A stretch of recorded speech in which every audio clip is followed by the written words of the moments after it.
Assalamualaikum warahmatullahi wabarakatuh. Perkenalkan saya Santi, peserta Latsar CPNS BPSDM Provinsi Kalimantan Selatan, Angkatan 20, Kelompok 3.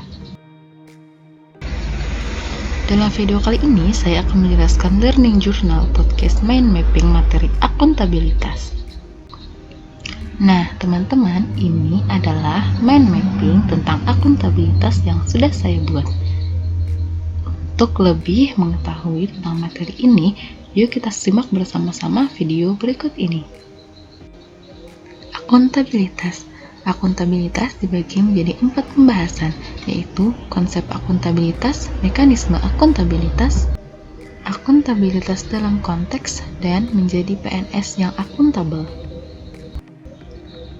Maksud akuntabilitas.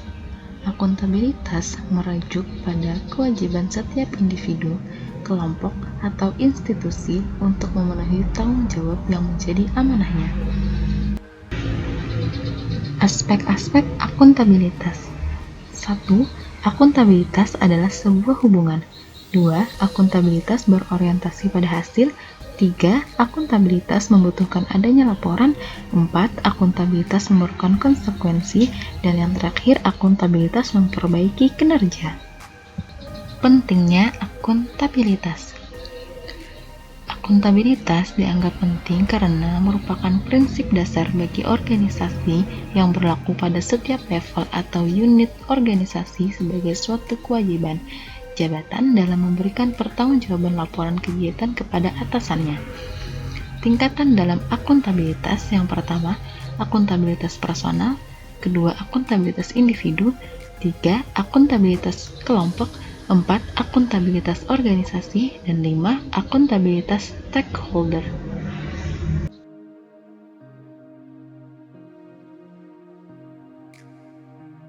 Mekanisme akuntabilitas birokrasi Indonesia. 1. Melalui perencanaan strategis. 2. Melalui kontrak kerja. Yang ketiga, melalui laporan kinerja. Menciptakan lingkungan kerja yang akuntabel.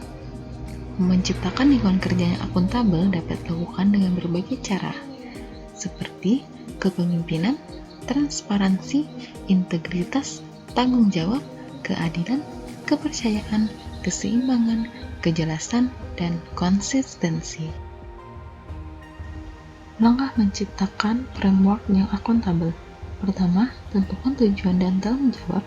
Kemudian rencanakan apa yang akan dilakukan untuk mencapai tujuan. Lakukan implementasi monitoring kemajuan. Kemudian, berikan laporan secara lengkap. Dan yang terakhir, berikan evaluasi dan masukan perbaikan.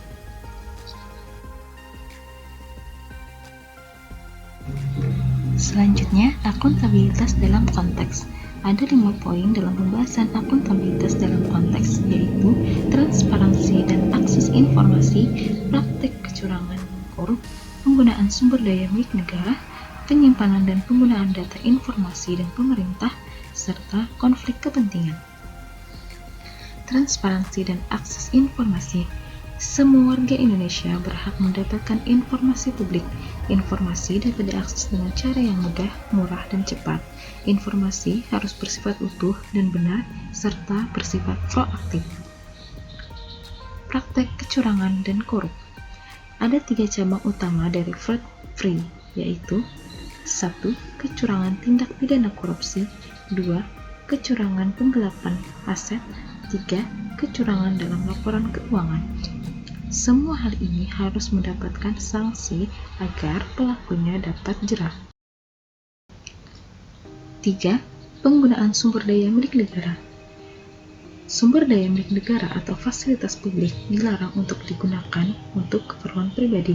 Setiap PNS harus mentaati prosedur penggunaan aset negara atau fasilitas publik, menggunakan dengan penuh tanggung jawab, dan memelihara fasilitas negara tersebut dengan baik serta mempertanggungjawabkannya. 4. Penyimpanan dan penggunaan data informasi dan pemerintah. Organisasi dinyatakan akuntabel apabila dapat menyimpan, menyajikan, dan melaporkan informasi yang berhubungan dengan organisasi agar dapat diakses oleh seluruh pengguna yang berkepentingan terhadap organisasi tersebut. 5. Konflik kepentingan. Konflik kepentingan adalah situasi yang timbul di mana tugas publik dan kepentingan pribadi saling bertentangan. Seseorang harus bisa membedakan apa yang lebih prioritas untuk dilakukannya, apakah tugas publik atau kepentingan pribadi. Konsekuensi dari konflik kepentingan adalah hilangnya kepercayaan dari pegawai atau stakeholder, reputasi menjadi buruk, adanya pemutusan hubungan kerja, dan adanya hukum pidana. Menjadi PNS yang akuntabel. Ada beberapa materi dalam pembahasan menjadi PNS yang akuntabel. Yang pertama, apa yang diharapkan dari seorang PNS? Seorang PNS diharapkan bertindak sesuai kebijakan lembaga, tidak menindas dan mendiskriminasi dengan rekan kerja, profesional, memperlakukan masyarakat dengan hormat, membuat keputusan secara adil, dan melayani pemerintah dengan tepat waktu. 2. Perilaku yang berkaitan dengan transparansi dan akses ekonomi, yaitu PNS tidak boleh membocorkan informasi yang bersifat rahasia dan tidak menyalahgunakan informasi resmi untuk kepentingan pribadi atau kelompok. 3. Bagaimana menghindari perilaku curang dan koruptif? PNS diharapkan untuk tidak melakukan penipuan, kecurangan, melaporkan setiap perbuatan curang atau korupsi yang ia ketahui, dan melaporkan setiap pelanggaran kode etik. Perilaku terhadap penggunaan sumber daya negara. PNS diharapkan bertanggung jawab untuk pengeluaran resmi, menggunakan sumber daya secara efektif dan efisien, tidak menggunakannya untuk kepentingan pribadi atau kelompok, dan digunakan dengan penuh tanggung.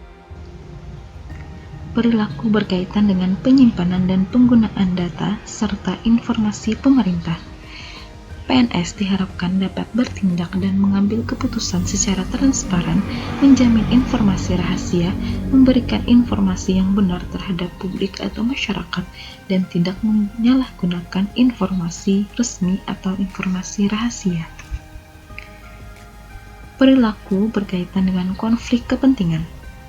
PNS harus memastikan kepentingan pribadi atau keuangan tidak bertentangan dengan tugasnya sebagai PNS. PNS harus berhati-hati untuk kepentingan umum dan menjaga agar tidak terjadi konflik kepentingan. Bagaimana mengambil keputusan yang akuntabel bagi PNS? PNS memastikan tindakan dan keputusan yang diambilnya itu berimbang, bertindak adil, akuntabel dan transparan, melaksanakan pekerjaan secara penuh, efektif dan efisien, serta berperilaku sesuai standar sektor pelayanan publik. Penerapan akuntabilitas di tempat kerja. 1. Datang dan pulang tepat waktu. 2. Menggunakan fasilitas tempat kerja untuk kepentingan tempat kerja, bukan pribadi. Membuat segala macam dokumen dan perangkat pembelajaran, senantiasa bersinergi dengan rekan kerja dan menghindari konflik kepentingan, menjaga semua sumber daya publik, dan bekerja sepenuh hati. Terima kasih sudah menonton video ini. Wassalamualaikum warahmatullahi wabarakatuh.